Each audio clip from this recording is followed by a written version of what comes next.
भगवान की जय। ज्योतिर्लिंग के दर्शन के लिए आप लोग पधारे हो। ये राम से 14 पीढ़ी पूर्व मांधाता राजा हुए हैं, शिव पुराण में उल्लेख है, जिन्होंने माँ से ने पिता से जन्म लिया था। उनकी तपस्या से ये शिवलिंग प्रकट में स्थापित लिंग नहीं है। जिस प्रकार आरती करते हम प्रण अक्षर के मध्य, ओम अक्षर के मध्य, यह तीनों एका, जय शिव ओंकारा। एक ही शिवलिंग में ब्रह्मा विष्णु महेश निराकार धरती से प्रकट हुए हैं। इसलिए अखंड दीप जो जल रहा है प्राचीन समय से, एक ही दीपक में 3 बातियां लगातार जल रही है, ब्रह्मा विष्णु महेश की। इस पहाड़ी के ऊपर 7 किलोमीटर का परिक्रमा मार्ग है, वो भी ओम आकृति में है। जो पर्वत में भगवान ओंकारेश्वर ज्योतिर्लिंग विराजमान है, वो पर्वत स्वयं शिवलिंग की आकृति में है। चारों तरफ नर्मदा मैया जलेरी बनकर बह रही है।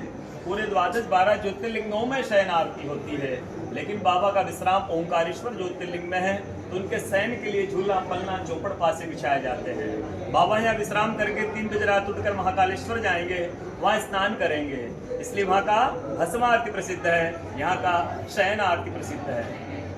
शिव पुराण में भी कथा आती है, महिलाएं 16 सोमवार व्रत करती है, उसमें भी कथा आती है। क्या कथा आती है? प्रतिदिन भोलेनाथ आते हैं, माँ के साथ विश्राम करके सुबह ब्रह्म मुहूर्त उठकर चले जाते हैं।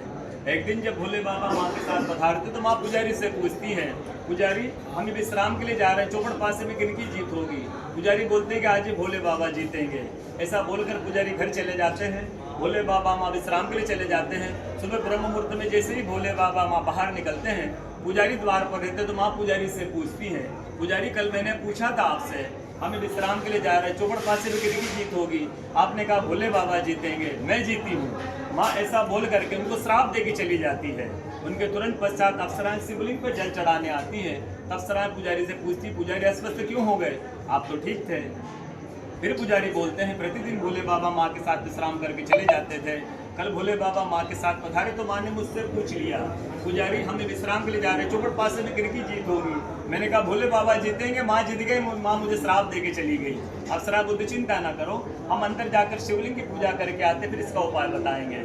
अप्सरा अंदर जा करके शिवलिंग की पूजा करके बाहर आकर बोलती, पुजारी आप 16 सोमवार व्रत कीजिएगा, व्रत करते ही स्वस्थ हो जाएंगे, व्रत करते ही ठीक हो जाएंगे। ये वो कथा का दर्शन प्रतिदिन होता है।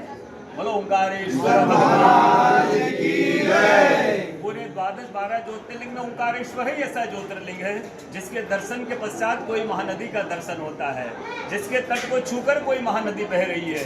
काशी जाएंगे गंगा जी दूर है, उज्जैन जाएंगे क्षिप्रा जी दूर है, सोमनाथ जाएंगे समुद्र है, लेकिन ओंकार ही ऐसा ज्योतिर्लिंग है जिसके दर्शन के पश्चात कोई महानदी का दर्शन होता है। वो महानदी है रुद्रदेहाय विद्महे मैं कलकन्या धीमहि तन्नो नर्मदा प्रचोदयात्। भगवान शंकर की देह से पसीने के बूंद से निकली है माँ नर्मदा। भारतवर्ष में जितनी भी नदियां हैं, सब नदियां उत्तर दक्षिण दक्षिण उत्तर की ओर बहती है, लेकिन माँ नर्मदा उदय से अस्सी की ओर बहती है, पूरब से पश्चिम से बहती है। सब नदियों में नर्मदा ही नदी ऐसी नदी है जिसके जितने कंकर हैं सब शंकर है। नर्मदा पुराण में ये भी कहा गया है कि नर्मदा जल के स्पर्श होने से जो शिवलिंग बनता है उसको डायरेक्ट पूजा कीजिए, उसको प्रतिष्ठा की आवश्यकता नहीं है। नर्मदा जल स्पर्श होने से स्वयं प्रतिष्ठित हो जाते हैं। अयोध्या में रामलला जी की स्थापना के समय 2.5 फीट का नर्मदेश्वर का नर्मदा शिवलिंग स्थापित किया गया है अयोध्या में।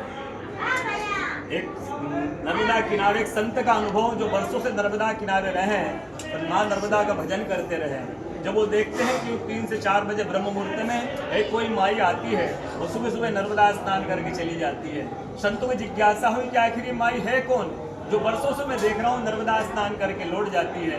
दूसरे दिन जैसे ही वो माई नर्मदा स्नान करके लौट रही थी, संत ने देखा माई स्नान करके जा रही, संत दौड़ते हुए गए, साष्टांग दंडवत करके पूछा, है माई मैं वर्षों से आपको देख रहा हूँ, नर्मदा स्नान करके लौट जाती हो, माई अपना परिचय दीजिए, आपने है कौन? तो माई अपना परिचय देती है कि मैं गंगा हूँ, अपने शुद्धिकरण के लिए नर्मदा स्नान के लिए आती हूँ।